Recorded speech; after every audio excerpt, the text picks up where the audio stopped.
우리가 함께 읽은 이 말씀을 통해서요, 드려야 합니다. 드려야 합니다라는 제목으로 같이 은혜를 나누도록 하겠습니다. 하나님께서 또 오늘 말씀 가운데 또 우리에게 귀한 깨달음 주실 줄로 믿습니다.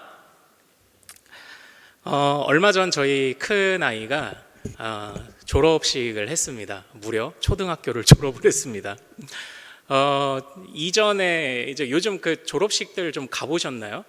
이전에 제 세대 때만 하고만 비교를 해도 이제 졸업식 문화가 좀 많이 달라진 것 같아요. 저희 때는 여전히 여러분이 잘 아시는 것처럼 교장 선생님께서 또 졸업생들을 뭐 강당이든 아니면 뭐 이렇게 모아놓고 항상 하시던 대로 훈화 말씀, 왜 예전에 운동장에서 쫙 서서 이렇게 훈화 말씀 하시잖아요. 뭐 사랑하는 온곡 초등학교 어린이 여러분 뭐 이렇게 개그 소재도 됐던, 그러다가 막 떼약볕에 몇 명 막 쓰러지기도 하고 막 그런 상황이 있었잖아요. 뭐 졸업식도 크게 다르지 않았어요. 그와 비슷하게 되던 그런 졸업식이었습니다. 근데 요즘은 분위기가 정말 많이 바뀌었더라고요. 뭐 교장 선생님의 훈화 말씀은 뭐 5분도 안 되고요. 이제는 학생 수가 적으니까 한 명씩 올라나오라고 해서 졸업장 주면서 안아도 주고 뭐 이렇게 또 바뀌더라고요. 또 하나 바뀐 것이 있는데, 그게 뭐냐면 상을 주는 시간이 없어졌어요. 물론 특별 공로상, 모범 어린이상 이런 것들은 있어요. 그런데 대표적으로 졸업식 때 받는 상이 뭐가 있나요? 뭐 우수상, 그렇죠? 뭐 공부 잘하는 아이들 등수로 끊어가지고 몇 명 우수상. 그리고 또 대표적인 상이 뭐가 있습니까? 개근상. 그죠? 개근상이라는 게 있지 않았습니까? 근데 요즘 보니까 개근상이 없던데요. 개근상이 없어졌어요. 뭐 저희 아이만 하더라도 제가 뭐 휴가 때나 뭐 아니면은 쉴 때에 뭐 할머니 댁 다녀왔어요, 아니면 어디 체험 다녀왔어요 해서 그냥 체험학습으로 보고서를 내면 출석으로 다 인정을 해주는데, 이제 이런 일들이 많아서 그런지 이제 개근상이라는 게 크게 의미가 없었던 것 같아요.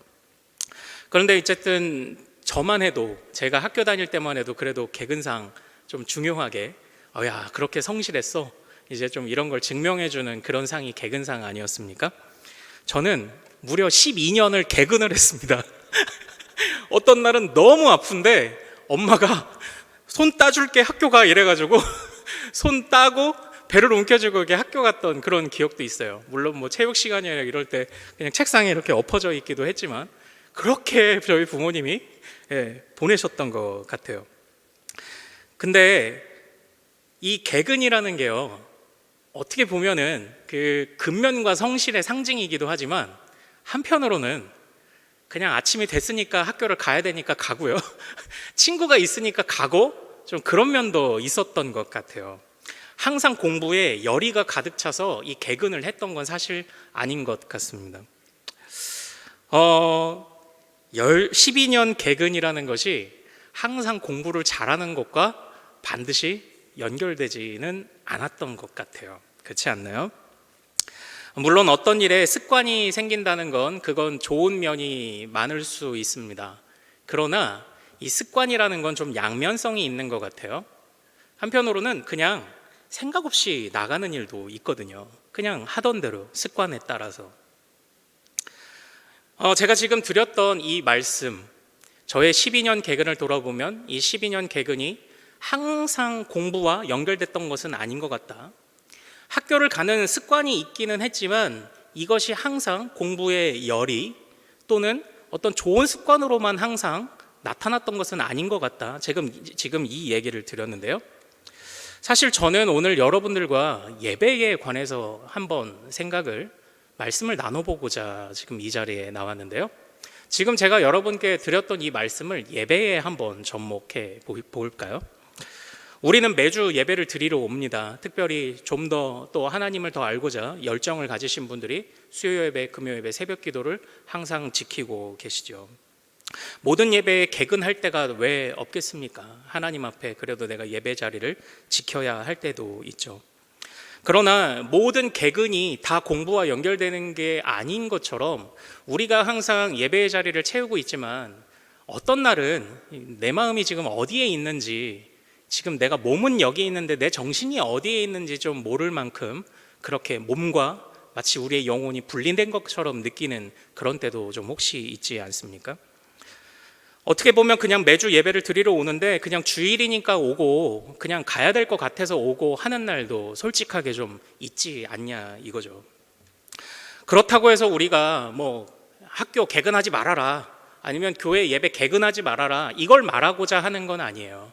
기왕 우리가 예배 자리 나오고 기왕 예배도 개근할 거면 좀 의미 있게 개근을 해보자는 겁니다. 의미 있는 개근.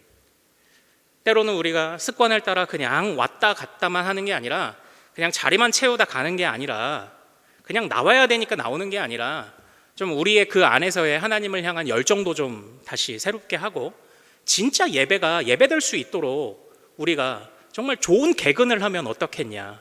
제가 이런 화두를 지금 여러분들에게 좀 던져드리고 싶은 거예요.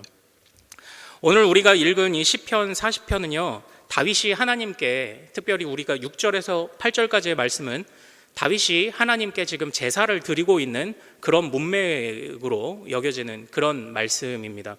특별히 이 40편은 그 배경 정황이 굉장히 자세하게 어떤 특정한 사건을 딱 꽂을 만한 그런 정황이 나타나지는 않은데요, 그런데 어떤 시의 특성이라든지 아니면은 뉘앙스에서 풍겨나오는 이 시편 40편의 배경을 좀 생각을 해보면, 다윗이 굉장히 어려운 일을 겪고 있었다가, 그리고 또 그것을 위해 하나님께 굉장히 간절하게 간구를 하다가 어렵사리 하나님께 응답이 된 시점에서 하나님께 드리는 예배, 고난을 어렵사리 통과한 이후에 하나님께 드리는 예배의 장면을 담고 있는 것이 오늘 이 시편 40편의 말씀이에요. 그런데 이 다윗이 제사를 드리면서 깨달은 바를 특별히 고백하고 있는 것이 이제 6절에서 8절인데, 이 말씀을 보면 오늘날 우리가 이 예배의 자리를 채우는 것뿐만 아니라 정말 이것을 의미 있게 만드는, 우리의 예배를 우리가 습관을 따라 나오기도 하지만 우리의 예배가 정말 의미 있게 만드는 아주 좋은 가르침을 다윗이 이 안에서 주님이 주신 영감으로 고백해 놓은 부분이기 때문에 이 부분을 이제 좀 같이 보기를 원하는데요. 자, 우리가 단순하게 자리만 채우는 예배, 습관만 쫓아서 나오는 예배가 아니라 우리의 예배가 진짜 예배가 되기 위해서 우리가 꼭 기억해야 할 것, 제가 오늘 두 가지를 같이 나눌 겁니다. 자, 첫 번째는 바로 이것입니다. 우리 같이 한번 따라 할까요? 예배는 하나님의 부르심으로부터 시작된다, 이거예요. 예배는 하나님의 부르심으로부터 시작된다. 이것을 잘 기억하십시오. 제가 청년부 학생 시절에요, 저희 청년부에 식탐이 굉장히 많던 후배가 한 명 있었어요. 식탐이 너무 많아가지고 평소에 많이도 정말 많이 먹어요. 그래서 어떤 날은 밥을 2공기만 먹길래 저희가 이렇게 물어봤죠. 오늘 컨디션 안 좋아? 왜 2공기만 먹어? 이럴 정도로 굉장히 많이 먹고 먹는 자리에 어떻게든 빠지지 않는 그런 녀석이 하나 있었어요. 때로는 그런 녀석들을 좀 사랑으로 품으려고 해도 마음이 좀 힘들 때가 있잖아요. 낄 때 안 낄 때 다 끼면. 그리고 또 사실 이제 그 녀석이 뭐 자기가 자기 돈 내고 밥값 내고 뭐 먹겠습니까? 이제 선배들한테 기대는 거죠. 그래도 왜 일주일에 한 번인데 아유 밥 사주자, 그래도 우리 공동체 지체인데 데리고 다니자 해서 이렇게 같이 어울려서 좀 데리고 다니고 밥도 먹이고 했었는데, 그 날에는 어떤 그 한 날에는 저희 청년부 임원들끼리 모여서 좀 긴히 논의해야 될 일이 있었어요. 긴히. 근데 지금처럼 카톡이 있거나 뭐 이런 때가 아니라서 이제 살살살살 이제 얘기를 해서 서로 언제 몇 시에 예배 끝나고 어디로 모이자, 이제 이런 약속을 했죠. 근데 이 소리를 깜빡했는지 아니면은 못 들은 건지 와야 될 임원 중에 한 친구가 안 왔어요. 그래서 야, 전화해봐. 그런데 살짝 전화해봐. 이렇게 이제 얘기를 한 거죠. 그래서 전화를 했어. 지금 우리 모였는데 뭐야, 왜 까먹었어? 빨리 와. 해서 이제 그 친구가 오기를 잠시 기다리고 있는데, 저희가 이제 좀 은밀하게 이제 이런저런 이야기를 하려고 중국집에 방에 들어가 있는데 방문이 이렇게 싹 열리는데, 이제 저희가 기대했던 사람은 그 왔어야 되지만 못 온 임원이 왔을 걸로 기대를 했잖아요. 근데 아니나 다를까 그 자리에 이 식탐 많은 이 후배가 이러고 웃으면서 이제 문을 확 연 거예요. 알고 봤더니 이 전화를 받을 때 이 친구가 왜 전화 통화 소리 크게 키우면 다른 사람도 이 전화 소리가 좀 들릴 때가 있잖아요. 그러니까 이게 우리도 생각이 짧은 거죠. 우리만 살살 말하면은 그냥 조용하게 얘기했을 줄을 알았지만 왜 그러잖아요. 왜 비밀 얘기할 때 나만 이렇게 살살 말하면 될 거라 생각하지만 듣는 전화 받는 입장에서는 볼륨이 크면 옆으로 다 들리는 거죠. 그 소리를 듣고 그 식탐 많은 후배가 그 자리에 찾아온 거예요. 왔으니까 어떡합니까? 뭐 어떻게 하겠어요. 먹여야죠. 일단 먹이고 그리고 잘 설명을 했죠. 우리 임원들이 긴밀하게 해야 될 얘기가 있는데 이제 너는 식사를 하고 밥을 먹고 가라. 이제 이렇게 해서 잘 타일러서 이제 좀 보냈던 그런 기억이 있거든요. 근데 이제 어찌어찌 밥을 먹여서 보내기는 했어요. 그래서 좀 갔으면 좋겠다 해서 그 친구가 그 후배가 가기는 갔어요. 근데 이제 우리 앉아 있는 모두가 이제 좀 마음이 조금 그런 거예요. 그러니까 초대받지 못한 불청객이 갑자기 나타나 버리니까 이제 약간 조금 다들 마음이 조금 이제 좀 아리송했던 거예요. 좀 이상했던 거예요. 지금까지 이제 그 친구들을 잘 받아주고 데리고 다니고 그리고 밥도 사주고 했던 것이 갑자기 약간 좀 우리가 미련한 짓을 했나? 우리가 좀 정확하게 얘기할 걸 너무 이렇게 허용해 줬나? 뭐 별 생각이 이제 막 다 들었던 거죠.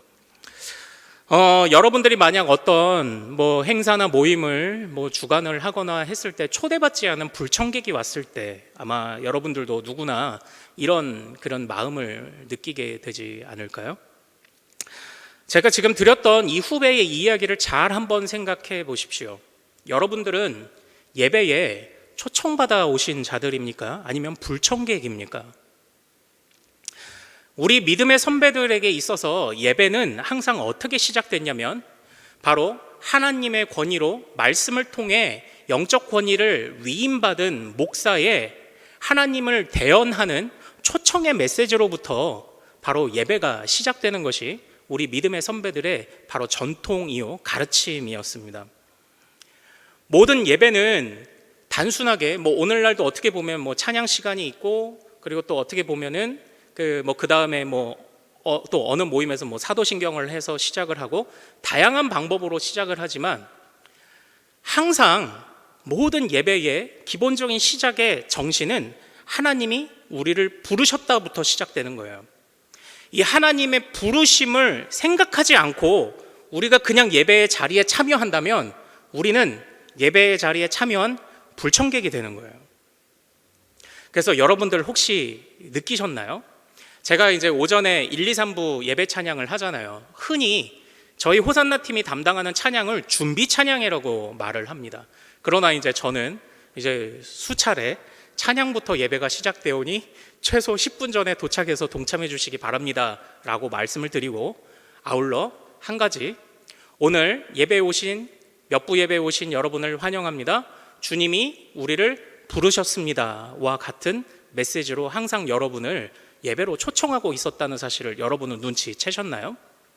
우리 예배의 전통적인 예배의 정상적인 시작은 하나님의 부르심으로부터였어요. 그 부르심을 깨닫지 못하고 앉아있다면 불청객이에요. 불청객. 오늘 다윗은 이 시에서 우리가 읽진 않았지만 사실 1절에서 5절까지가 하나의 문단을 이루고 있는데요. 하나님의 구원하심에 대한 감사를 이 첫 번째 문단에서 노래하고 있어요.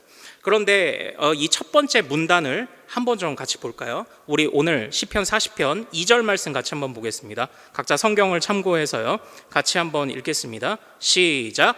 나를 기가 막힐 웅덩이와 수렁에서 끌어올리시고 내 발을 반석 위에 두사 내 걸음을 견고하게 하셨도다. 아멘. 사실 좀 익숙하신 찬양이죠. 깊은 웅덩이와 수렁에서 끌어주시고 바로 이 찬양의 가사이죠. 이따 우리가 같이 찬양할 텐데요. 근데 여기서 한번 잘 보십시오. 우리 한글 성경은 지금 다윗이 고난에 처해 있던 상황을 기가 막힐 웅덩이라고 번역을 했잖아요. 근데 영어 성경의 다양한 번역본들을 보면 성경 원어를 그냥 직역한 살짝 풀어서 의역한 게 아니라 직역한 성경이 있고, 그 중에 저는 이제 NASB라는 성경을 좀 즐겨보는 편인데, NASB에서는 이 기가 막힐 웅덩이를 파멸의 웅덩이라고 번역하면 맞을 것 같아요. 파멸의 웅덩이라고 보고 있습니다. 그러니까 우리가 그냥 어떤 웅덩이에 앉아서 또는 구석에 고난 중에 웅크리고 앉아가지고 그냥 한숨 쉬고 있는 정도의 뉘앙스가 우리말 성경에서의 뉘앙스라면, 사실 원어로 되어 있는 이 기가 막힐 웅덩이라는 표현은 굉장히 더 깊습니다. 파멸의 웅덩이에요. 그러니까 그 안에서 내가 헤어나올 수 없는 어떤 그런 지경을 말하고 있는 것이 바로 이 부분이에요. 나를 기가 막힐 웅덩이와 수렁에 있던 나를 주님이 끌어올리셨습니다. 이 말 자체는 구원의 풍성함을 노래하는 것이지만, 이것을 반대로 생각해 보면 주님이 구원하시지 않았다면 지금 다윗의 상태는 파멸의 웅덩이와 수렁에서 머무를 수밖에 없는 무능력을 고백하고 있는 게 지금 이 본문의 말씀인 거예요. 사랑하는 여러분, 잘 생각해 보십시오. 이것이 하나님 편에 서지 않는, 하나님께 부름받지 않은 자들의 상태입니다. 하나님께서 택함받지 못한 자들의 상태입니다. 파멸의 웅덩이에서 스스로 헤어나올 수 없는. 제가 이제 종종 말씀드리는 것처럼 저희 전도폭발에서도 비슷한 내용이 등장을 해요. 수영을 못하는 사람은 물에 빠졌을 때에 아무리 자신의 머리를 붙잡고 흔든다고 해도 스스로를 꺼내어 낼 수 없습니다. 바로 우리는 무능력한 존재예요. 구원에 있어서는 무능력한 존재예요. 구원에 있어서 무능력하다는 것이 무엇인지 아십니까? 우리는 하나님을 부를 수 없는 사람들이라는 거예요. 우리 스스로의 힘으로 하나님을 찾아갈 수 없는 사람들이다라는 것입니다. 그게 우리가 가진 영적 무능력이고 타락으로 인한 비참함 아닙니까? 하나님을 알 것도 같지만 그 하나님을 정확히 알 수 없고, 무언가 우리 안에 종교심이 있어서 이 대상, 이런 대상, 저런 대상을 향해 우리가 뭔가 숭배를 하는 듯하며, 마치 이 세상에 저기 보문산 꼭대기에 올라가려면 수많은 등산로가 있는 것처럼 여기도 가고 저기도 가고 하다 보면 언젠간 정상에서 만나겠지 정도의 생각밖에 할 수 없는 것이 참된 구원으로 이루지 못하는 우리의 영적 비참함이죠. 다윗은 지금 그걸 노래하고 있습니다. 하나님께서 우리를 부르시지 않았다면 우리는 이 영적 비참함 가운데 계속 머무를 수밖에 없는 존재다라는 거죠. 그런데 그 어둠과 그 파멸의 구덩이를 헤치고 주님이 우리를 건지셨습니다. 그것이 구원이고요, 그것이 예배의 시작 아닙니까? 하나님께서 우리를 파멸의 웅덩이에서 구원해 주신 것에 감사해서 예배하는 것이고요, 그리고 무능력한 우리를 주님께서 내밀어 주신 손으로 인해 우리가 예배하는 것 아닙니까? 그래서 모든 예배의 시작은 주님께서 손을 내밀어 주셔야 가능한 것이었습니다. 주님께서요. 그래서 제가 굉장히 재미있는 이야기를 하나 이전에 그 초대교회에서를 배울 때 들었는데요. 초대교회 때는 우리 이제 그 예배를 인도하는 교역자들이 이렇게 강단에 등단하잖아요. 그러면은 이제 장로님들이 이렇게 예배당 앞에 서 계셨대요. 예배당 앞에 서 계시면서 들어오시는 목사님과 이렇게 악수를 합니다. 그리고 강단에 등단을 하셨대요. 이게 무엇을 의미하냐면, 교인들의 대표인 장로님들이, 우리 교인들이 하나님의 대언자로서, 우리 목사 자체의 권위가 있는 건 아니죠. 하나님의 대언자로 설 때의 권위가 생기는 거죠. 하나님의 대언자에게 하나님의 말씀 앞에 성도를 대신해서 우리를 맡겨드립니다라는 제스처로 그런 의미를 담아 악수를 하고, 그리고 이제 교역자들이 올라가서 이제 비로소 예배를 인도한 거죠. 그래서 그 성도들의 모든 어떤 뭐랄까요, 권한과 어떤 그 마음 자세를 위임받은 목사가 하나님의 말씀을 대언하는 것입니다. 하나님께서 오늘 여러분을 부르셨습니다. 여기서부터 예배가 시작되었다라는 거예요. 사랑하는 여러분, 우리가 서두에 말씀드렸던 것처럼 예배 개근하세요. 그리고 온라인 예배 있잖아요. 일부러 온라인 예배 드릴 그런 상황 이제는 굳이 만들지 마세요. 우리가 코로나라는 비정상적인 상황일 때는 우리가 온라인 예배 어쩔 수 없이 드렸죠. 그런데 이제는 모여서 예배할 수 있잖아요. 본래 예배라는 것은 공동체가 드릴 때 가능한 거예요. 가나안 성도들이 혹시 지금의 이 영상, 이 실시간 영상을 또 보고 계실지 모르겠지만요, 가나안 성도들께서도 때로는 그들이 신앙생활하며 이전에 또 마음에 좀 서러운 일들이 있고 그래서 가나안 성도가 되셨겠지만, 이제는 그래도 하나님을 의지하며 다시 공동체로 나오십시오. 나오세요. 나오셔야 합니다. 그런데 나오되 단지 그냥 습관에 따라 오지 말고, 그리고 그냥 눈 떴으니까 오지 말고, 그냥 주일이니까 오지 말고, 엄마가 가래서 아니면은 또 가족들 누군가가 자꾸 찔러서 그렇게 가래서 오지 마시고요, 우리를 초청하시는 주님께 참으로 나아오시기를 소망합니다. 그때 우리의 예배 개근이 진짜 좋은 예배로서의 예배 개근도 되고 진짜 우리가 좋은 예배자가 되는 거예요. 우리가 오늘 읽었던 6절 말씀을 좀 다시 한번 같이 읽어볼까요? 자, 6절 말씀 읽겠습니다. 자, 시작. 주께서 내 귀를 통하여 내게 들려주시기를 제사와 예물을 기뻐하지 아니하시며 번제와 속죄제를 요구하지 아니하신다.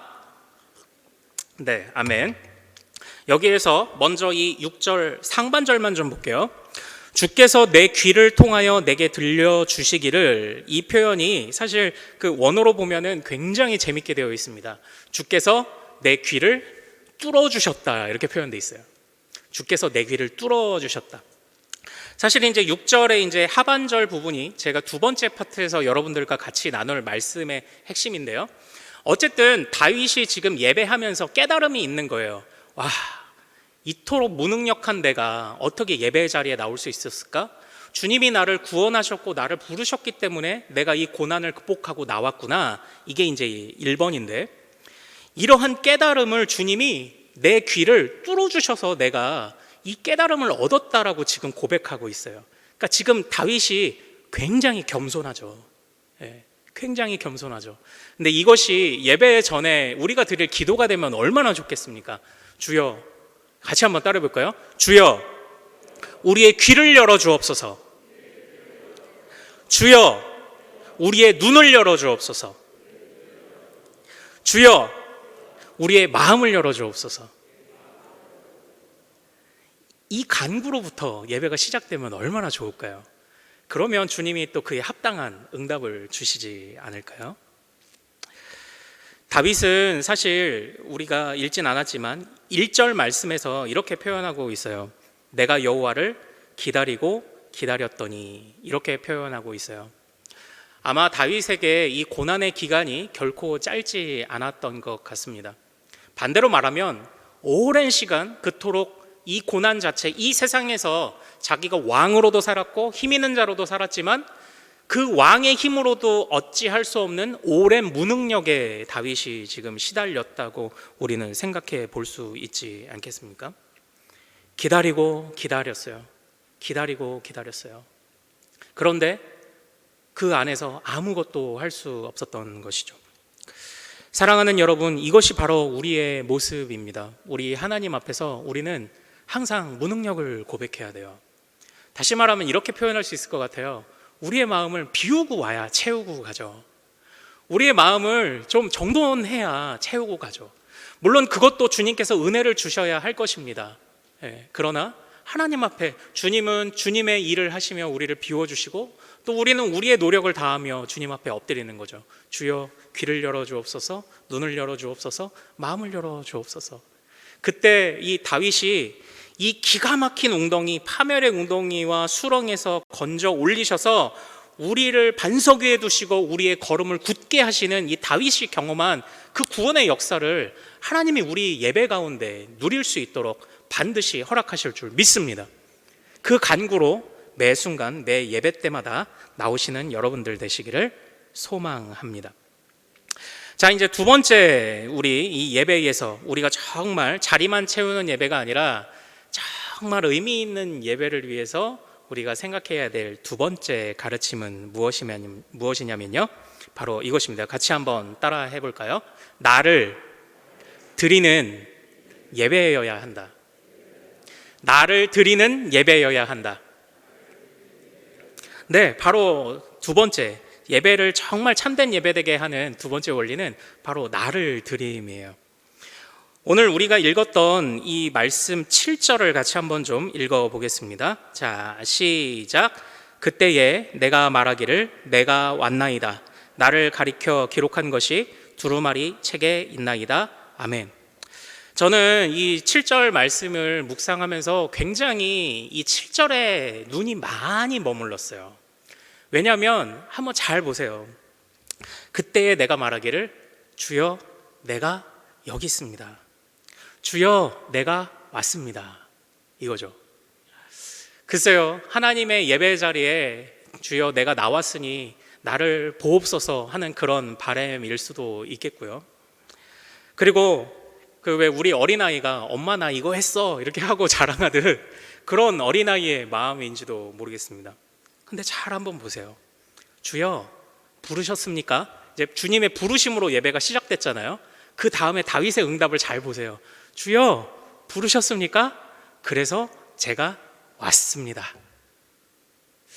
이것이 우리가 가져야 될 정말 예배를 예배되게 하는 정말 중요한 두 번째 핵심 아닐까요? 여기서 주여 내가 왔나이다 라는 표현은요, 종들이 하는 표현이라고 이야기를 해요. 주인이 돌쇠야 하면은 돌쇠가 무슨 일을 하고 있던지, 뭐 우리 자녀들은 야 누구야 영식아 일로 와봐 그러면 아 나 잠깐 이거 하고 하지만 자식들은 그럴 수 있어요. 근데 종은 돌쇠야 이리 와라 그러면 하던 일 제쳐놓고 즉시 와서 네 주인님 왔습니다 라고 말하는 것이 종 아닌가요? 내가 왔나이다 라는 표현은 지금 다윗은 자신이 왕이고 높은 지위를 가졌지만 하나님 앞에서 지금 자신을 겸손하게 지금 여기고 있는 그런 말씀이기도 하고요. 지금 그 하나님 앞에 주의 부르심에 적극적으로 응답하겠다는 지금 마음 자세가 지금 이 안에 있는 것입니다. 그러니까 지금 다윗은요, 나를 드리는 예배를 하고 있는 거예요. 나를 드리는 예배, 나를 드린. 우리가 읽은 이 6절 말씀에 이런 말씀이 이제 중반 이후에 등장을 하죠. 6절에 제사와 예물을 기뻐하지 아니하시며 번제와 속죄제를 요구하지 아니하신다. 이것을 자칫 오해하면 하나님께서 모든 제사를 다 금지하라 라고 생각하면 이건 정말 오해입니다. 정말 착각이에요. 그런데 이런 말씀을 물론 다윗의 후대에 일어난 일이지만 우리는 이미 역사 가운데 이런 말씀을 사실 그 상황들을 알고 있지 않나요? 다윗으로부터 한참 지난 시점에 지금 우리가 새벽에 묵상하고 있는 이 역사서의 말씀들을 볼 때에 그런 일들이 참 많이 있었죠. 결국 남유다와 북이스라엘이 모두가 멸망하게 되었을 때 그때에 하나님께서는 성전을 파괴해 버리셨습니다. 하나님이 왜 성전을 파괴하셨나요? 성전 안에서 드려지던 그 수많은 제사가 가증하다 여기셨기 때문에 하나님이 그 성전을 파괴해 버리셨습니다. 그들이 드리고 있던 예배에는 무엇이 없었을까요? 제물이 없었나요? 제사장이 없었나요? 아니면 뭐 부르짖는 요란한 소리들이 없었나요? 아니요, 다 있었어요. 근데 왜 하나님은 그들에게서 예배를 빼앗으셨을까요? 하나님은 그들에게 예배를 빼앗아 버리셨습니다. 다시는 예배에 생각도 하지 못하도록 성전을 무너뜨려 버리셨습니다. 왜 그러셨을까요? 우리는 그 답을 잘 알고 있지 않습니까? 이스라엘 백성들은 성전에 하나님을 가두려고 했죠. 다시 말하면 기계적으로 내가 제물을 드려 제물에 불을 피우면 당연히 하나님이 받으시겠지? 내가 이 예물을 드리면 당연히 하나님이 받으셔서 나를 복주시겠지? 이것이 그냥 기계적으로 이루어지고 있었다라는 거죠. 습관은 있었어요. 항상 예배를 드리고 항상 제사를 드리고 속죄일에 모이고 그리고 죄를 지을 때마다 무언가 제물을 자꾸 드려야 되는 습관은 있었습니다. 그런데 습관만 있었죠. 그 안에 나를 드림이 없었습니다. 무수한 선지자들이 하나님께 보냄을 받아서 여호와께 돌아오라고 끊임없이 외쳤습니다. 그러나 그들은 돌아오지 않았어요. 그런데 그들은 또 그런 상황 속에 성전이 무너짐을 보고서 자신의 잘못을 깨달은 것이 아니라 하나님을 원망하기 시작합니다. 어찌하여 이런 일이 일어났습니까? 도대체 이런 일이 얼마나 오래 될 것입니까? 바로 이렇게 하나님을 원망했던 것이 그 이스라엘 백성들의 모습 아닌가요? 바로 예배를 드리기는 드리되 나를 드림이 없는 예배를 드렸던 자들의 최후가 무엇입니까? 하나님의 예배를 뺏어가는 것이었습니다. 나를 드림이 없는 예배의 결말인 것이죠. 사실 이제 저는 시편을 해석할 때 시편 안에서 직접적으로 드러나진 않지만 우리가 경험해 보지 않은 것을 고백할 수는 없잖아요. 뭐 예를 들어 내 마음은 호수요 그대 저오 이런 시를 지었다고 한다면 호수에 대해 모르는 사람은 절대 이런 시를 질 수 없죠. 그래서 저도 이 시편을 볼 때에 어떤 이 시인이 사용하고 있는 단어나 어떤 표현들을 보면 아 이건 진짜 시인이 경험한 것이구나 라는 기본 전제를 가지고 시를 해석을 하고 있는데요. 그런데 오늘 우리가 살펴보고 있는 이 시편 40편에 있는 4절 말씀을 좀 한번 볼까요? 우리 같이 한번 읽어보겠습니다. 시편 40편 4절이요. 시작. 여호와를 의지하고 교만한 자와 거짓에 치우치는 자를 돌아보지 아니하는 자는 복이 있도다. 아멘. 이렇게 되어 있죠. 여호와를 의지하고 여기서 하나 끊고 그러니까 의지하란 얘기입니다. 여호와를 의지하라. 그리고 교만한 자와 거짓에 치우치는 자와 가까이 하지 말아라. 이제 이 고백을 지금 다윗이 하고 있잖아요. 근데 잘 한번 뉘앙스를 생각을 해보세요. 다윗이 지금 이런 고백을 한 이유는 무엇일까요? 제가 가지고 있는 시편 해석의 기본적인 원칙, 자기가 경험해보지 않은 일은 절대 시로 쓸 수 없다는 원칙에 비추어 볼 때, 정황을 비춰볼 때 사실 다윗이 1절 말씀처럼 고난이 오래되는 가운데 기다리는 가운데 사실 다윗이 한눈을 파는 데도 좀 있었던 것 같아요. 하나님만을 의지해야 되는데 교만한 자를 이 세상에서 소위 어려움을 좀 잘 극복해 보이는 것처럼 여겨지는 자들에게 한눈을 좀 팔았던 것도 같습니다. 그러나 그들을 의지했을 때 결국 모든 문제가 해결되지 않는 파멸의 웅덩이에서 여전히 그들도 무능력한 자이기에 파멸의 웅덩이에 있는 나를 끄집어 내어줄 수 없다는 것을 다윗은 깨달았어요. 그 뒤에 이스라엘이 반복적으로 이런 실수를 합니다. 여호와를 의지하면 산다라고 했지만 어떤 때는 아수르를 피해 애굽을 의지하기도 하고요. 또 어떤 때는 바벨론은 피해 아수르를 의지하기도 합니다. 그렇게 위험한 도박을 하다가 결국 북이스라엘은 아수르에 망하고 남유다는 바벨론에 멸망을 하게 되었던 그런 것이죠. 그러니까 저는 이 4절 말씀을 보면서요, 이게 혹시 다윗이 하나님 앞에 기다리지 못했던, 하나님 앞에 나 자신을 드리지 못했던, 하나님 앞에 고난을 좀 피해가게 해달라고 기도는 하지만 한편으로는 그것에 전적으로 뛰어들었지 못했던 자신의 모습에 대한 반성이 아닐까? 좀 이런 생각을 좀 해보게 되더라고요.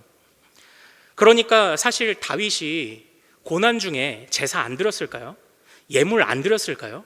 속죄제 안 드렸을까요? 하나님 앞에 번제 안 드렸을까요? 아닙니다. 계속 드려졌을 것입니다.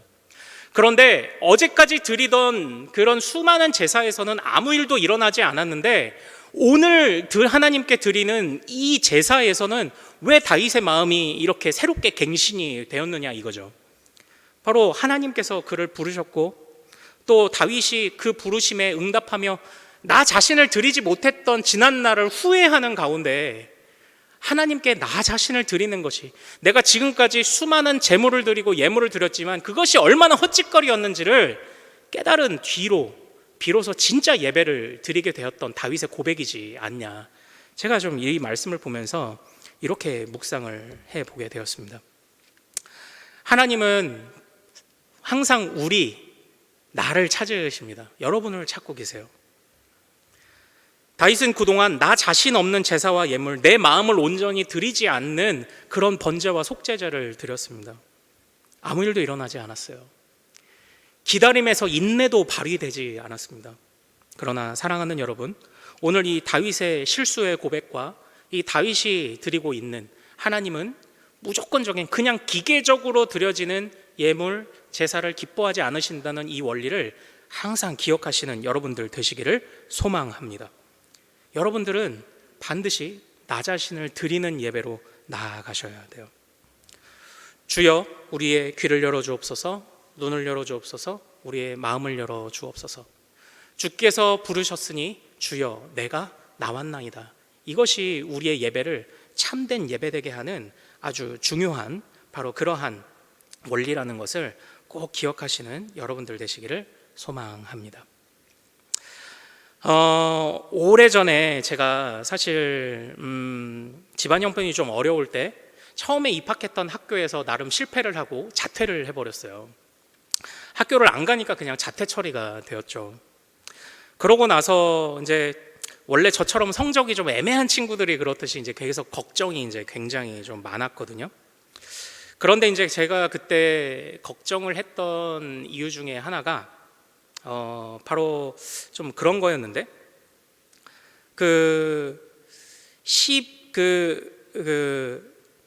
저한테 기회가 가정 형편도 어렵고 또 이제 어느 정도니 막 삼수까지 막 다 이제 어떤 마지노선까지 쓰니까 더 이상 기회가 나에게 주어지지 않을 것 같다는 생각에서 제가 굉장히 좀 좌절을 했었어요. 사실 그렇지 않습니까? 우리가 무언가 어떤 일을 하다가 실패했을 때 좌절하는 건요, 실패 자체에도 그 좌절감이 찾아오기도 하지만 나에게 다시 기회가 없을까 봐 두려워하는 마음이 이내 우리의 마음을 덮쳐요. 다시는 나에게 기회가 없지 않을까? 도대체 이 어려움이 언제 끝날까? 그 끝이 보이지 않을 때 두려움이 생기더라는 거죠. 기회가 무언정 주어지지 않는다는 것, 그것이 이렇게 무서운 것입니다. 그러나 우리는 이 성경의 역사를 통해서 깨닫지 않습니까? 하나님은요, 기회를 주세요. 그러나 그 기회가 무한정 주어지지 않더라고요. 이스라엘에게 끊임없이 기회를 주셔서 돌아오라는 말씀을 선포하셨습니다. 그러나 어떤 시점에서는 멸망이라는 것을 통해 한번 끊어내시더라고요. 그리고 성경의 수많은 역사들을 보며 계시록까지 가다 보니까 계시록에서도 그 안에 총 3가지 세트의 심판들이 이루어지고 있는데 그 중에서도 너무 감사하게도 하나님이 심판이 하나하나 진행되는 과정 중에도 기회를 주시는 장면이 등장을 해요. 그런데 가장 마지막에 심판이 벌어졌을 때 이제 더 이상 기회가 없다는 것을 성경은 분명히 하고 있습니다. 사랑하는 여러분, 우리에게 기회가 없다는 것이 얼마나 절망적인 것입니까? 반면에 오늘날 우리에게 그러므로 이 예배의 기회가 주어진다는 것이 얼마나 감사한 일인지 모릅니다. 사랑하는 우리 모든 성도님들은 올 한 해도 수많은 예배를 드리실 것입니다. 이 자리에서요, 그리고 가정에서, 섬기는 부서에서. 그런데 그때마다 우리 모든 성도님들은 반드시 예배에 성공하는 여러분들 되시기를 소망합니다. 반드시 예배 가운데서 그곳에서 주님의 부르심을 따라 나아가고 주여 내가 여기 있나이다를 외치며 부르시는 주님과 응답하는 나의 이 깊은 영적 교감을 나누시는 예배의 성공자가 되시기를 소망해요. 사랑하는 여러분, 드려야 합니다. 드려야 해요. 나 자신을 드려야 합니다. 그래야 예배가 온전히 예배되는 것이죠. 이것을 기억하며 사랑하는 우리 모든 성도님들의 앞으로의 모든 예배가 더욱 풍성해지기를 소망합니다. 주님의 부르심에, 그리고 그 부르심에 응답하며 주여 내가 여기 있습니다. 나의 귀를 여시고 눈을 여시고 마음 열어 주옵소서. 바로 이 제목으로 주님 앞에 간구하며 나아가시는 모든 예배의 성공자들 되시기를 소망합니다.